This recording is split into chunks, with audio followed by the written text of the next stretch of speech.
नमस्कार साथियों। तो आज है 15 मार्च 2026। दोस्तों कल 16 मार्च सोमवार से एक नया हफ्ता ओपन होने जा रहा है। तो कल बाजार ओपन होने से पहले अभी निवेशक के मन पे फिर से डर का माहौल कि कल क्या होगा, कल क्या गिरेगा, गिरेगा तो कहाँ तक गिरेगा, या मार्केट बहुत वोलेटाइल रहेगा, या मार्केट रिकवर कर जाएगा। बहुत सारे क्वेरीज, बहुत सारे कन्फ्यूजन। आइए थोड़ा सा आपकी जो डर है उसको मैं बढ़ाऊं या घटाऊं, वो तो हम अंत पे डिसाइड करेंगे। बट अभी फिलहाल बहुत सारे दोस्तों जानकारी मिला है, एक एक करके चले शेयर करते हैं। अंत तक जरूर देखना, सारे वाइटल है, ठीक है। अच्छा, सबसे पहले दोस्तों हम शुरुआत करेंगे आज दोपहर, मतलब आज दिन की पहली वीडियो में मैं आपको आज दोपहर की ये अपडेट शेयर किया था। ये पहला टाइम देखिए, क्योंकि अभी टाइम बहुत इंपॉर्टेंट है। ऐसा मैं क्यों कह रहा हूं, क्योंकि देखिए जैसे कि ये जो अपडेट आया था मनी कंट्रोल की वेबसाइट में, आप देख सकते हो ये एग्जैक्टली 4 बजे के आसपास। तो 4 बजे पे एक अपडेट आ रहा है, ठीक है। उसके 2 घंटा बाद मान लीजिए 6 बजे पे कुछ डिफरेंट अपडेट आ रहा है, फिर 8 बजे पे कुछ अलग। तो जिस वजह से मैं बार बार कहता हूँ कि टाइम देख लेना, ठीक है। तो टाइम यहाँ पे है 4 बजे के आसपास। तो यहाँ पे आप देख सकते हो ये जो व्यक्ति है, यह है ईरान की फॉरेन मिनिस्टर, नाम है अब्बास अरागची। अब्बास अरागची, ठीक है, इनका नाम है। तो इन्होंने हमने देखा था कि अपने एक कमेंट में कहा था कि Iran welcome initiative for complete end to war से फॉरेन मिनिस्टर अब्बास अरागची। अच्छा, पहले मैं आपको थोड़ा सा इनका जो एग्जैक्टली स्टेटमेंट पढ़ के सुनाता हूं, तो आपको बेटर यहाँ पे क्लैरिटी मिल जाएगा। तो इन्होंने बेसिकली रेउटर को जो मीडिया ब्रीफिंग में इन्होंने कहा था, Tehran welcome any initiative that leads to a complete end to the war. तो ये स्टेटमेंट आने के बाद देखिए निवेशक मंडली के अंदर थोड़ा सा खुशी का माहौल था कि ठीक है, ईरान अभी थोड़ा थोड़ा एग्री कर रहा है। हो सकता है कि ऑफिशियली सीज फायर या ऑफिशियली सरेंडर नहीं हुआ, बट थोड़ा थोड़ा एग्री तो कर रहा है ना, तो मार्केट के लिए उतना भी थोड़ा बहुत कह सकते हो कि चल जाएगा। मतलब खराब स्थिति से तो थोड़ा बेटर। और यहाँ पे आप पूछेंगे क्यों कहा था, ऑलरेडी आपको मैं एक्सप्लेन कर चुका हूं। क्योंकि कल हमने देखा था यूएस की तरफ से जो ईरान की एक बहुत ही वैल्यूएबल एसेट्स, यानी खर्ग आइलैंड की जो मिलिट्री बेस है, 90 लोकेशन पे बम्बार्डमेंट किया था। और साथ में ट्रम्प ने यह भी धमकी दी कि अगर आगे और ज्यादा एग्रेशन दिखाया ईरान ने, तो कर्ग आइलैंड जो कि एक बहुत बड़ी 80-90% प्रोडक्शन होता है ईरान की जो क्रूड ऑयल की, उस पे हम करेंगे, ठीक है। तो उसके बाद तो सबको ही लगा था कि ठीक है, ईरान हो सकता है कि अभी थोड़ा थोड़ा एग्री करने लगा, क्योंकि फॉरेन जो मिनिस्टर है ईरान के, उनकी स्टेटमेंट से तो वही समझ आ रहा था, ठीक है। अब ये जो व्यक्ति है ना अब्बास अराजी, इनके अंदर ट्रम्प वाली बीमारी घुस गया। ये 4 बजे की अपडेट है। अब आइए, ये हो गया आपका रात 10:52 का अपडेट। एकदम ताजा खबर आपको मैं दिखा रहा हूँ, देखिए 11 बजे के आसपास अपडेट, ठीक है, रात की। लाइव में इनकी वेबसाइट ने शेयर किया था। तो यहाँ पे question mark, Iran want deal to end war, Abbas Araghchi pushes back to Trump claim says never ask for ceasefire. भाई हमने कब कहा, हमने कब कहा कि सीज फायर हो जाएगा, वॉर खत्म हो जाएगा। मैं कह रहा हूँ ये जो ट्रम्प है ना, इसको तो पूरे दुनिया जानते हैं, आप लोग भी पहचानते हो, मैं भी पहचानता हूँ। ये हमेशा पलट जाता है। इनका जो थोड़ा सा बीमारी है, मुझे लगता है कि ईरान की जो ये फॉरेन मिनिस्टर्स हैं उनके भीतर भी आ चुका है थोड़ा थोड़ा। आपको क्या लगता है इस बारे में, कमेंट करके बताइए। तो एग्जैक्टली इन्होंने क्या कहा, अपने ठीक एक स्टेटमेंट की लगभग 3-4 घंटे बाद इन्होंने अब कह रहा है कि देखिए, Iran foreign minister Abbas Araghchi push back on US President Donald Trump stance that Tehran want a deal to end war। ये तो कहा था, यहाँ पे भी मेंशन किया। He said on Sunday that Iran was not interested in talk with the United States। साथ में देखिए उसके ठीक बाद इन्होंने एक और इंटरव्यू में कहा, We are stable and strong enough। हम लोग स्टेबल भी है एंड काफी मजबूत भी है। We are only defending our people। Araghchi told एक मीडिया को, ठीक है, फेस द नेशन। साथ में इन्होंने ये भी ऐड किया है, we don't see any reason why we should talk with Americans because we were talk with them when they decide to attack us. So हो चुका है आपका सीज फायर, या ये वॉर खत्म होने की जो खुशियाँ थी, शाम तक तो था, बट रात होते होते ये व्यक्ति भी थोड़ा सा पलट चुका है।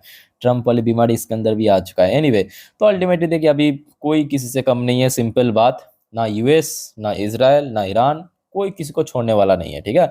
अब उसके बाद देखिए ये भी खबर मिल रहा है कि तेहरान, मतलब ईरान की तरफ से, तेहरान से रेडी फॉर लॉन्ग वॉर, कि हम लंबे वॉर के लिए तैयार है। इजराइल एक्सपैंड स्ट्राइक, इजराइल भी कम नहीं है, इजराइल भी लगातार बम्बिंग कर रहा है तेहरान पे, ईरान पे। ये देखिए पहला ही पॉइंट पे मेंशन किया कि the US and Israel continue there attack on Iran. लगातार अटैक चल रहा है, और अभी तो मैं कहूँगा ये अटैक आपके खास करके यूएस और इसराइल की तरफ से थोड़ा सा ज़्यादा एग्रेसिव हो चुका है, क्योंकि अभी पहले नॉर्मल हमला हो रहा था कि कैपिटल शहरों पे या अलग अलग एसेट्स पे, अभी जो है इकोनॉमी के ऊपर हमला कर रहा है यूएस। और देखना होगा कि अब ईरान इसको कैसे काउंटर करते हैं, क्योंकि इकोनॉमी के ऊपर हमला करना ये थोड़ा सा टफ हो सकता है। अब देखिए यहाँ पे यूएस की बात करें, भाई ईरान से बहुत दूर है, तो आप देखिए ईरान जो यूएस की बेस है गल्फ कंट्रीज में, उसके ऊपर हमला कर सकता है, बट वो छोटा मोटा नुकसान ना। आप समझ पा रहे हो कि ईरान के लिए ये जो कर्ग आइलैंड है कितना इंपॉर्टेंट है। ईरान एक बहुत बड़ा ऑयल एक्सपोर्टर है, और सबसे ज़्यादा जो ऑयल प्रोडक्शन होता है 80% 90% वो कर्ग आइलैंड से ही होता है। तो उसको डिस्ट्रॉय करने की धमकी दी ट्रम्प ने, ठीक है। तो जिस वजह से ये जंग अभी थोड़ा सा और कह सकते हैं इंटेंस लेवल में पहुंचने जा रहा है। और सिंपल बात है, उसका जो इम्पैक्ट पड़ेगा सीधा सीधा ऑयल मार्केट में पड़ेगा, ठीक है। ऑयल मार्केट फिर से कल हो सकता है कि ये सब के चलते लास्ट डे जहाँ पे क्लोजिंग दिया था ब्रेंट क्रूड की प्राइस लगभग $103 पर बैरल पे, वो बढ़ के $106-107 पर बैरल तक भी पहुंच सकता है, ऐसा भी पॉसिबिलिटी है, ठीक है। दूसरी तरफ से देखिए आपके इसराइल भी कम नहीं है। यहाँ पे जो सुनने को मिल रहा है कि drone target Kuwait international airport radar system damage. तो अभी ईरान की तरफ से भी लगातार बॉम्बिंग चल रहा है, जहाँ जहाँ पे मतलब कुवैत पे या दुबई पे, सऊदी पे, यूएई पे, जहाँ जहाँ पे आपके यूएस की जो मिलिट्री बेस है उस सबको टारगेट किया जा रहा है, निशाना किया जा रहा है। जो रडार सिस्टम है यूएस की वहाँ पे, ठीक है, निगरानी करने के लिए उसको भी डैमेज किया जा रहा है। दूसरी तरफ अब देखिए इसराइल की तरफ से भी ये खबर आई, ये लाइव अपडेट आप देख सकते हो, ये रात अभी ये वीडियो रिकॉर्ड करो, एकदम लाइव अपडेट चल रहा है। Israel warned its military campaign in Iran could continues for 2 to 3 weeks. Say thousand of target remain. तो इसराइल ने भी अभी कह दिया कि ईरान के अंदर अभी हजारों के ऊपर टारगेट बाकी है, ठीक है, वो अगले 2-3 हफ्तों से हम फोड़ेंगे। और उसके साथ साथ इसराइल की तरफ से दोस्तों एक और एग्रेसिव एक्शन लिया गया है कि Iran approve $827 million emergency defence budget amid ongoing Iran war. इस वॉर के कारण इमीडिएट मतलब कह सकते हो कि इसराइल की जो पार्लियामेंट है ना, वहाँ पे $827 मिलियन की जो इमरजेंसी डिफेंस फंड उसके लिए अप्रूव कर दिया है। तो मतलब एक बात पक्का है कि ये वॉर दोस्तों इमीडिएटली तो खत्म नहीं हो रहा है। इमीडिएटली मतलब अगले 2-3 दिन में तो खत्म नहीं हो रहा है, हो सकता है कि और 1 हफ्ता खींच जाए, 2 हफ्ता खींच जाए, 3 हफ्ता खींच जाए, कुछ भी हो सकता है। बट इमीडिएटली मतलब अगले 2-3 दिन में तो बहुत कम चांस ही लग रहा है ये वॉर खत्म होने का। बाकी दोस्तों इस बारे में आप लोगों का क्या विचार है कमेंट करके बताइए, मतलब और कितना दिन ये आगे एक्सटेंड कर सकता है ये वॉर आपके हिसाब से। अच्छा उसके साथ साथ देखिए अभी वहाँ पे स्थिति भी बहुत बुरी है। मतलब अगर आप देखेंगे, देखिए ये जो गल्फ नेशन है ना, ये जो गल्फ नेशन है, ये लोग अमीर बहुत है बट पावरफुल उतना नहीं है। पावरफुल होने का मतलब है कि टेक्नोलॉजी उतना हाई नहीं है। आज की डेट में पावर मतलब क्या, जिसके पास टेक्नोलॉजी बहुत हाई है, या जिसके पास आप कह सकते हो कि डिफेंस बहुत मतलब एडवांस लेवल पे है, ठीक है, वो एक्चुअली गल्फ नेशन में आपको बहुत कम देश के पास देखने को मिलेगा, बहुत ही कम, ईरान फिरान एक आध, ठीक है। तो उसके साथ साथ क्योंकि अभी वॉर में इन्वॉल्व हो चुका है, लगातार वहाँ पे बॉम्बिंग चल रहा है, तो गल्फ की जो इकोनॉमी है सुनने को आ रहा है कि 1990 से लेके अभी तक सबसे खराब स्थिति से गुजर रहा है। Worst slum since 1990s Iran war. 1990 में जो ईरान वॉर हुआ था गल्फ में, उसके बाद अभी तक सबसे खराब स्थिति से गुजर रहा है, ठीक है। अच्छा उसके साथ साथ अब देखिए भारत की तरफ से भी एक खबर आया है कि भारत की जो फॉरेन मिनिस्टर जयशंकर साहब speak with Saudi Arabia UAE counter part, मतलब वहाँ का जो फॉरेन मिनिस्टर है उनके साथ अभी बातचीत कर रहा है फ़ोन कॉल पे टू डिस्कस सिचुएशन। तो प्रेजेंट जो सिचुएशन चल रहा है उसी से रिलेटेड डिस्कशन चल रहा है। तो बहुत सारी चीज़ यहाँ पे थोड़ा सा आप कह सकते हो सीक्रेट भी रखा गया, बहुत सारी चीज़ को यहाँ पे हाइड रखा गया, बट इतना ही मालूम पड़ा कि यहाँ पे बातचीत चल रहा है, ठीक है। अच्छा दोस्तों उसके साथ साथ एक और मैं आपको मज़ेदार अपडेट देता हूँ। ये जो खचरा आपको तो पता है, खचरा मतलब आपके पाकिस्तान, अब दूसरा खचरा है, दूसरे खचरे का नाम है बांग्लादेश। बांग्लादेश की जो कुछ लोग हैं, बांग्लादेशी लोग मतलब मेजोरिटी लोग, मतलब अक्सर आपने देखा कि बॉयकॉट इंडिया, इंडिया को भगाओ, इस टाइप की नारा देते हैं, ठीक है। आज की डेट में पता नहीं वहाँ पे क्या चल रहा है, भारत से ही अल्टीमेटली मदद मांगना पड़ा, या आप कह सकते हो कि थोड़ा बहुत भीख मांगना पड़ा भारत से, Bangladesh to import 45,000 tonne of diesel from India, ठीक है। तो अल्टीमेटली ये लोग कितने भी बॉयकॉट करे भारत को, कितने भी भारत को मतलब भारत की सामान को बॉयकॉट करे, बट अल्टीमेटली रहना तो है भारत के पास, और ऑब्वियसली बात है भारत से ही मदद मांगना पड़ेगा मुश्किल टाइम पे। Bangladesh will import an additional 45,000 tonne. वहाँ पे बहुत क्राइसिस चल रहा है, सीरियसली कह रहा हूँ, मतलब सिर्फ यहाँ पे बांग्लादेश नहीं, भारत की जो कंपनीज है आपकी, इंडियन ऑयल, बीपीसीएल, ये तो श्रीलंका, नेपाल, बांग्लादेश, इनको भी सप्लाई कर रहा है।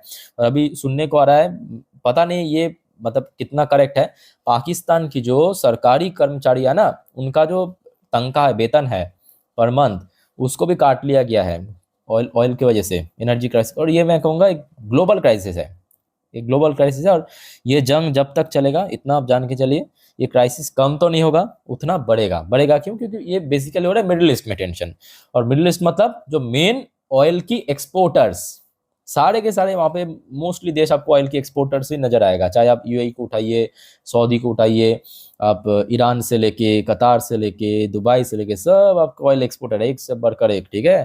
तो हो सकता है कि भारत को अभी स्पेशल ट्रीटमेंट दिया जा रहा है, स्टेट ऑफ हॉर्मुज में भारत की जो ऑयल वेसल है, ऑयल टैंकर्स है, उसको पास किया जा रहा है, पैसेज दिया जा रहा है, बट स्टिल महंगाई तो बढ़ रहा है ना, क्योंकि ऑयल का प्राइस बढ़ता जा रहा है, ठीक है। तो ये रहा दोस्तों अल्टीमेटली सिचुएशन। तो अलग से बताने की जरूरत नहीं है कि कल दो प्रकार की बाजार हो सकता है, सिंपल बात, दो प्रकार की बाजार हो सकता है। एक तो हाई वॉलेटाइल मार्केट, एच भी हाई वॉलेटाइल मार्केट, दूसरा माइल्ड करेक्शन, करेक्शन होगा बट उतना ज़्यादा नहीं, उतना ज़्यादा नहीं, इसलिए भी कह रहा हूँ मैं आपको। देखिए लास्ट वीडियो में भी उस बारे में जानकारी दिया था, ये वाली वीडियो में आई थिंक आप लोगों ने देखा, नहीं देखा तो एक बार चेकआउट करके ना, वहाँ पे डिटेल में मैं समझा दिया, ठीक है। और चैनल पे विजिट करने के बाद दोस्तों एक बार सब्सक्राइब भी कर लेना फटाफट।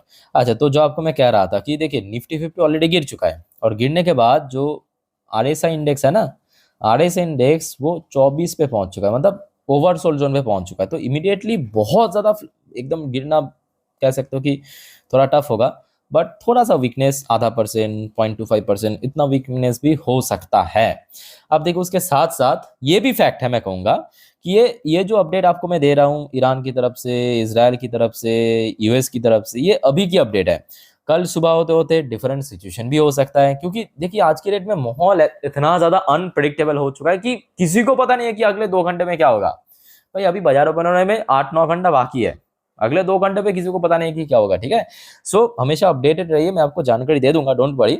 और दोस्तों जो आपको मैं लास्ट वाली वीडियो में, ये वाली वीडियो में कहा था, याद होगा आपको शायद, कि कल सुबह एक बार मेरा इंस्टाग्राम स्टोरी चेक कर लेना, वहां पे मैं आपको मार्केट ओपन होने से पहले डॉ जोन्स की फ्यूचर, नैस्डैक की फ्यूचर, गिफ्ट निफ्टी फ्यूचर की जानकारी दे दूंगा, देख लेना। तो सुबह आपको थोड़ा बहुत एस्टिमेट मिल जाएगा किस प्रकार की माहौल हो सकता है, लिंक आपको नीचे मिल जाएगा, ठीक है। बाकी दोस्तों कोई कंफ्यूजन, डाउट कमेंट करके बताइए। मिलते हैं नेक्स्ट वीडियो में, टेक केयर, बाय बाय, जय हिंद।